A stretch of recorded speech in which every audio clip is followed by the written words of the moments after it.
hello everyone मोर अन्यता भिडिओले आपनालोक सकलोके स्वागतम जनाइछु आरु আজি আমি আহিছো গোলাঘাট ডিস্ट्रिक्टर नाम्बर अभयारण्यर মাজতে থকা গৰমপানী নামৰ ঠাই এটালৈ আমি যে হৰুতে কিতাপত পাইছিলো গৰমপানী বুলি যত পানীখিনি মানে বকবককে উতলি থাকে সেই ঠাইলৈ আহিছো আৰু এফালে হোমাই এন্ট্ৰি ফিজ হৰুবৰ মানে 10 টকাকে আৰু ডাঙৰ বিলাকৰ 20 টকাকে আৰু আমাৰ দুটা বেটাৰ ভিতৰ 10 টকাই ললে দেই মানে হৰু বেটাৰ নললে আৰু এইখন দলং দেখিছেনে এই দলংখন বোলে একদম ব্ৰিটিছৰ দিনতে বনোৱা ব্ৰিটিছসকলে আৰু এফালে আমি সোমাই আহিছো সোমাই আহি মানে আই লাভ গৰমপানী বুলি থিম এটা দি দিছে এফালে আৰু ধুনিয়াকে গছ পুলিবোৰ ৰোপণ কৰিছে আৰু তলৰ ফালে এখন ধুনিয়াকে নদী বৈ গৈছে নদীখনৰ কিন্তু নামটো নাজানে মই আৰু এফালে ধুনিয়াকে দেখিছেনে ফুল চুল মানে ধুনিয়াকে চৰকাৰে সংৰক্ষণ কৰিছে আৰু গছ ধুনিয়াকে গছ পুলি ৰুই পেলাই আৰু ইয়াত আমি পালোহি গৰমপানী পুখুৰীটোলৈ ইয়াতে পানীবোৰ মানে বকবককে উতলি থাকে আৰু বেটাহেতে এতিয়া চাবলৈ গৈছে এ বৰষুণ দিছে যে কেনে হ'ব নাই যাছো ইচ্ছা যা না না যাব নামি না যাব পিছল থাকিব না যাব নামি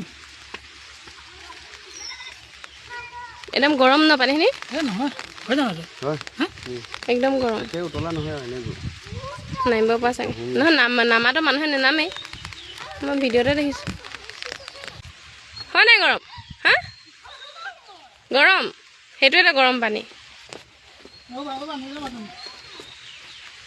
আবা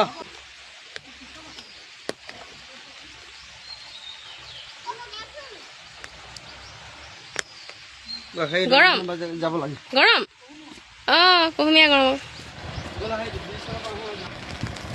আৰু এই পুখুৰীটোৰ পানীখিনি কিয় গৰম কি কথা এই বিষয়ে মানে মই অকমান সাৰ্চ কৰিছিলো কিন্তু কোনো ভিডিঅ'তে ইমান ভালকৈ দিয়া নাই কিবা পৃথিৱীৰ লগত কানেকচন বুলিহে সকলোৱে কৈ আছে কিন্তু সাইন্টিফিক্যালি চাবলৈ গ'লে মানে এই অভয়াৰণ্যখনৰ লগতে কিবা এটা ৰহস্যজনক কাহিনী জড়িত হৈ আছে আৰু এই বিষয়ে মানে গুগলত ভালকৈ সাৰ্চ কৰিলেহে গম পোৱা যাব আৰু এইফালে দেখিছেনে সাইডতে এখন ওলমা দলং আছে আৰু দলংখনো খুব বেছি ধুনীয়া আৰু আমি অকণমান উঠিবলৈ যাওঁ এয়া দেখিছেনে ইমান ধুনীয়া আৰু তলতে এখন নদী আছে আৰু সঁচাকৈ হেঙিং ব্ৰিজত এবাৰ মই প্ৰথম উঠিছোঁ তেনেকৈ খুব ভাল লাগিলে গতিকে আজিৰ ভিডিঅ'টো ইমানেই ধন্যবাদ